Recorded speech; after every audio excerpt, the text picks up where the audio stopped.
Hello people of the web and welcome back to my channel. This video is not going to be a let's play video, but instead this week we're taking a break from the present and stepping back into the past. I'm aware that I haven't produced one lately, so some of you might not have seen one of these before. This is my showcase series, and in this episode we're going to be looking at Wilde's Clock Tower on the 2017 Vanilla High Legacy server, which runs Minecraft 1.12. I've been looking forward to exploring this build in detail for some time now. When I first came to check it out for its showcase worthiness, I decided very quickly that it was definitely something that needed to be shared. Then I proceeded to look around, making noises like ooh and ah. Now, while my voice is still recovering, I'm hopeful that I can manage to string sentences together between just being dumbfounded by the quality of this build. What better place to start than the front gate, just inside of which there is this rather unassuming water feature. And although they might be easy to look past for some, I have to stop and admire these trees. These are all custom trees, and I inevitably think about how all the custom trees I have ever tried to create never got to survive long before I decided that they were just not wood enough. I mean, good enough. I was just walking up the path and I couldn't help but notice that the entrance has got a fair amount of obsidian in it and a redstone torch on the wall. Which means, I'm assuming, yep. That's pretty cool. Put this back on the wall and explore inside. This is certainly an impressive entrance lobby, lavishly decorated with a lot of quartz. But far more impressive is how the ceiling pattern uses a large quantity of diamond blocks. And as well as that, it seems like beacons have been used to light the majority of the room. This is an expensive room. There are a number of areas that feed off of the main lobby. This trading hall has a lot of empty spaces, many of which have labels, so I am curious where the villagers went. In particular, this villager in the corner is supposed to be a Mending 14 villager, but as far as I'm aware, that should be a librarian, and librarians don't tend to wear that coloured coat. It's normally a white coat. I said that colour because I wanted to say pink and then thought, no, it's more of a wine. And then I had an internal battle in my head as to what colour to call. Plum. Let's go with plum. Yes, librarians don't have plum coloured coats. Now, if only I had thought of that when I was recording, it would have seemed more succinct. This can stay in. I am quite curious where these villagers come in from, so I'm assuming there'd be a villager breed around here. Oh, it's at the top of the tower. We'll come back to that later. Don't want to get ahead of ourselves. Next up from the village trading hall is this musical installation titled Lullaby for Murgo. I did listen to it and didn't recognise it, but then I googled it to discover it's from Bloodborne, which according to reviews is a very good game released exclusively for the PS4. I was expecting this to be a much simplified version, but it's actually very close to the original.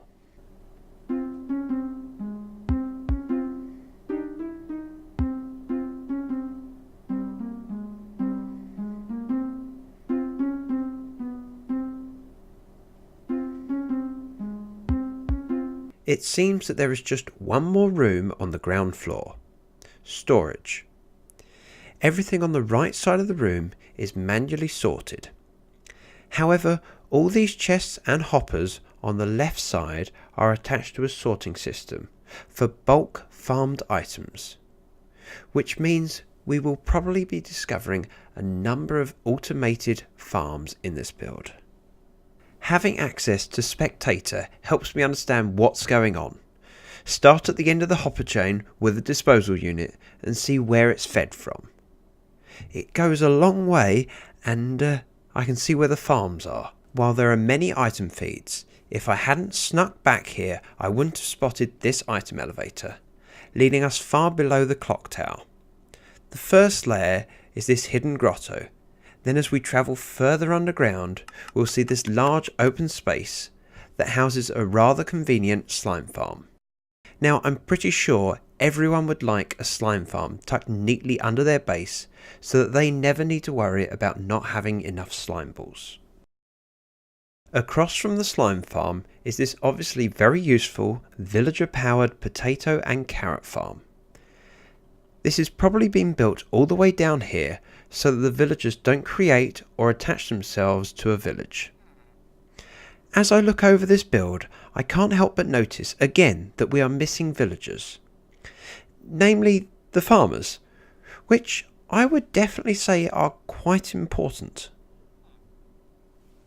I also can't help but notice that this villager is standing on a lily pad, which I believe is how it's supposed to be, and this one is getting very wet feet. Poor guy. Must be cold. While of course I could go back into spectator mode and fly through the ceiling, there's a elevator here, and that looks like much more fun. Ooh.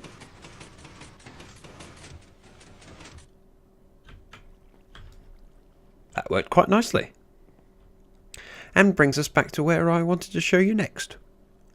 This is where we just came up to. While this level doesn't have any rooms branching off of it, there are the 4 statues. Now I'm told that Wilde built everything, but perhaps the other 3 helped, maybe town members or perhaps just good friends. Whatever the reason, their statues are now immortalised on YouTube. From this level there is a small staircase that brings us up to the upper floor within the lobby.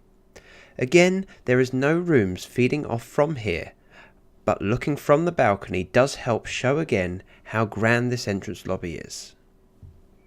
This level does however have a small AFK fishing spot, 3 minecart elevators and a nano farm. I'm assuming each of the elevators will take you to a different part of the build. The minecart to the right will take us up to the next floor. Included in this room are farms for sugarcane, cocoa beans, pumpkins, and even melons.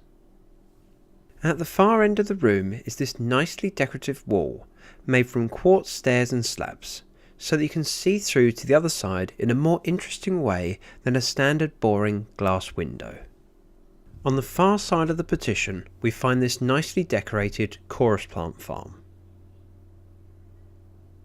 I'm a big fan of how the end rods have been used to not just light up the room, but stop enough of the branches from growing out of reach that you get a good balance of growing for flowers and for fruit. Most farms will opt for having a seeding farm designed purely to give enough flowers to replant the chorus fruit farm. If we look towards the ceiling, you will see a balcony overlooking this farm. That's actually from the next floor, which we will go and explore the intended way, which is of course via the elevator. Of course most of these farms use hoppers to collect the produce, and most of them are fed to the bulk storage we were looking at earlier.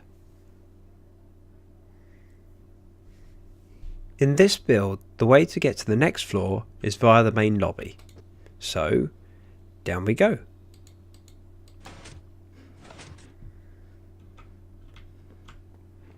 And then via the one on the left, up we go.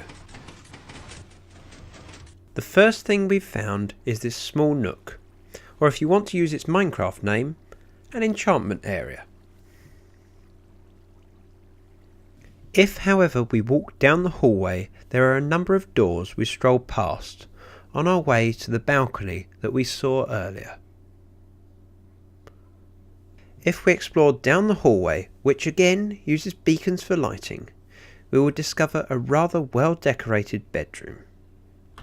Bathroom feels very modern and includes what I assume is a squatty potty. A fairly traditional sink.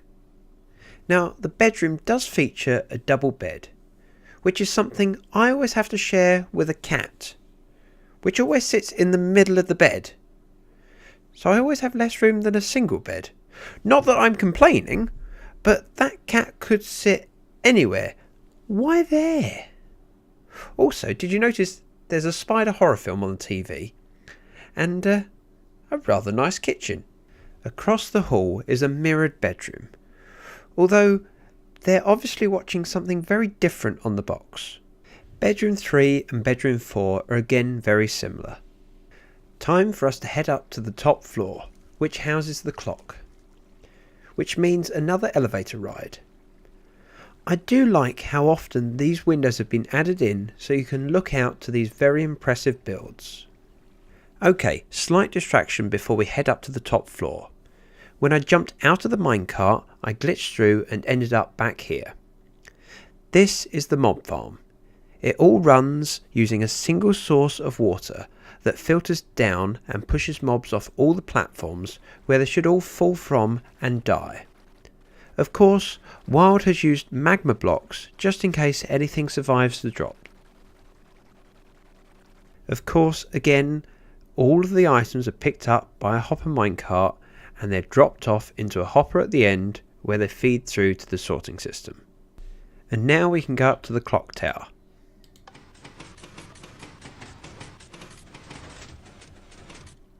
Ooh, this is pretty. And not what I expected. I expected to be inside there. This is a much better way of doing it. On the roof terrace, there is this lovely custom tree, and hanging at the back of the build is this rather precarious looking building.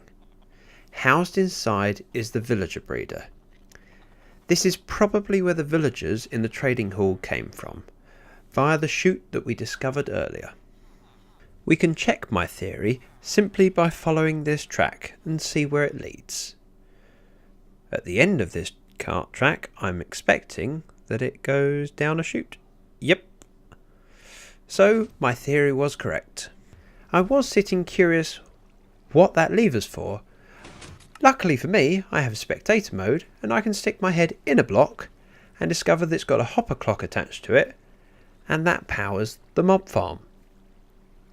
Now we can get on to one of the coolest parts of the build, the clock. It's displayed on all four sides and actually features a working clock inside. I've been poking my head around the redstone. Now I'm far from an expert, but from my perusing I see that the source input is this etho hopper clock. Every time the items make the journey from one hopper to the other and back, a pulse is sent out. Each time it pulses, it powers a piston feed tape on each of the clock faces.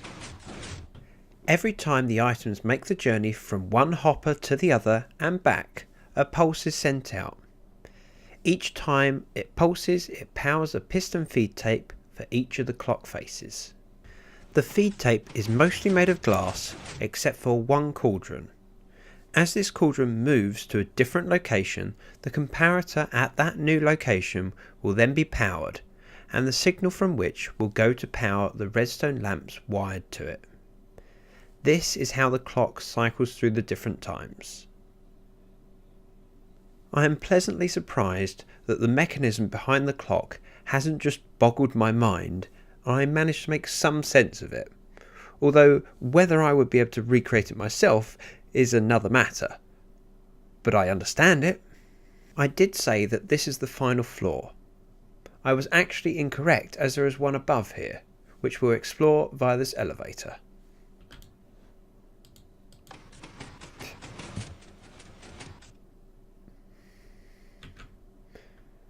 This would be a penthouse suite.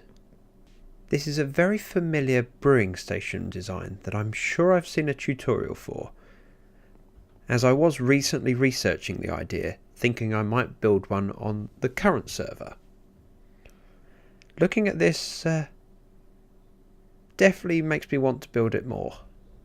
Those 4 bedrooms we found earlier must have just been the guest rooms. this would be the master bedroom of the Penthouse Suite. And oh, there's another balcony.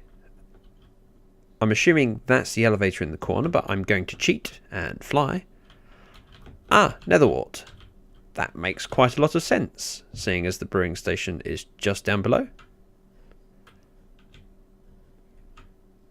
I like this a lot. I definitely want to build it. As we take one last fly around, you might notice that there's not just one tower, but there's another one built on the side. However, it does look a little bit unfinished, as I'm pretty sure they were thinking about building more iron farms in this chain. For in this cylindrical build, there is not just one, not two, but actually 3 iron farms all stacked in this cylinder, which should be plenty of iron. This really is an incredibly impressive build that I have thoroughly enjoyed viewing and sharing with you all. While my effort in putting this together is nothing compared to Wilde's for making the build, it would be greatly appreciated if you could like the video, subscribe if you are new, and please go check out my other showcase videos, or perhaps my Let's Play series. Thank you very much for watching. Bye bye now.